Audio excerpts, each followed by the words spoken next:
Magandang araw mga karelasyon. Sa araw na ito, isang tanong ang ating bibigyan ng kasagutan. Paano mo malalaman na parati kang iniisip ng isang lalaki? Alam mo ba yung feeling na gusto mong masiguro kung mahalaga ka sa kanya? Yung hindi lang ikaw yung nag-iisip or apektado, kundi pati rin siya. So eto, ating aalamin ang mga signs na lagi kang iniisip ng lalaki. Number one, lagi-lagi siyang nangungumusta through text at calls. So sa panahon ngayon, madali na ang communication at dito mo rin malalaman kung nami-miss ka na ba ng lalaki na yan. Kasi kapag nami-miss ka, sigurado na iniisip ka niyan palagi at ang gagawin niya, mangungumusta yan, magte-text yan, tatawag yan, okay? Yan yung isa sa pinakamadaling senyales na maya't-maya ay naiisip ka ng lalaki. Lalo na kapag maya't-maya ang kanyang pag-send ng mga messages, okay? So ladies, diyan pa lang, alam mo na talagang iniisip ka maya't-maya ng lalaki. Number two, nagiging matandain na siya. Okay? So, ang lalaki na mahal ka o may interest sa iyo, yung mga detalye mo, maliliit man yan o hindi, ay natatandaan niya. Okay? Kaya magugulat ka na lang minsan, makaka-receive ka ng isang message, ng pagbati, or any random na message na nagpapaalala sa iyo sa random na bagay na konektado sa iyo. Okay? Alam niya yung mga gusto mo. Alam niya yung mga mahahalagang petsa, date sa buhay mo, or anything connected to you. Okay?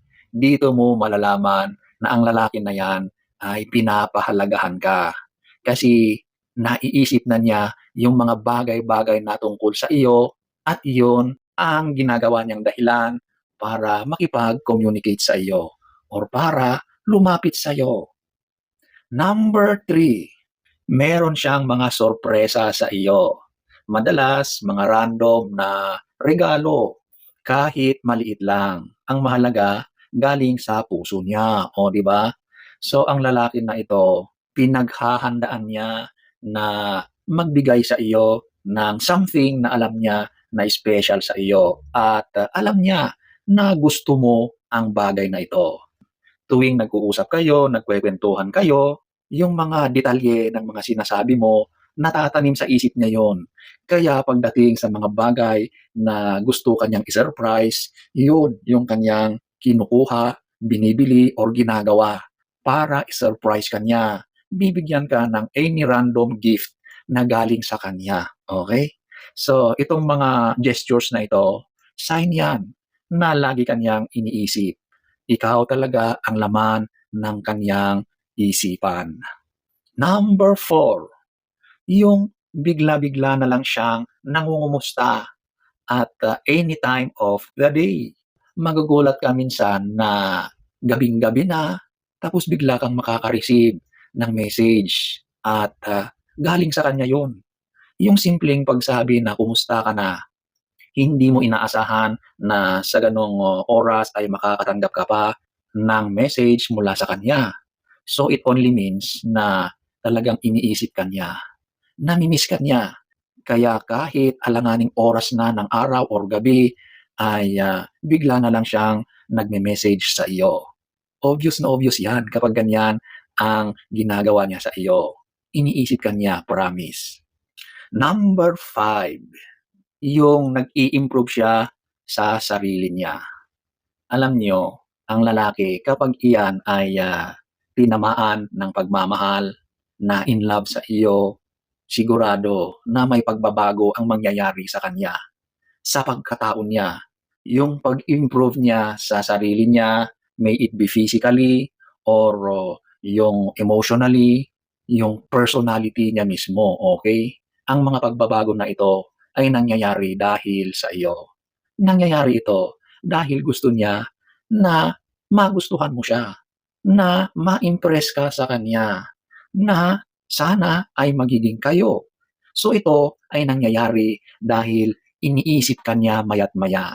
So siyempre gusto niya na maging attractive siya sa paningin mo, gusto niyang ipakita yung best version niya sa iyo, kaya ginagawa niya ito. Nangyayari lahat ito dahil yun yung tumatakbo sa kanyang isipan. Okay? Number 6, naghahanap siya ng paraan para makasama ka. So, ito na yung maaring, inaaya ka na gumala, mag-date kayo, mamasyal kayo, manood ng movies or anything na kayo ay magkasama, okay?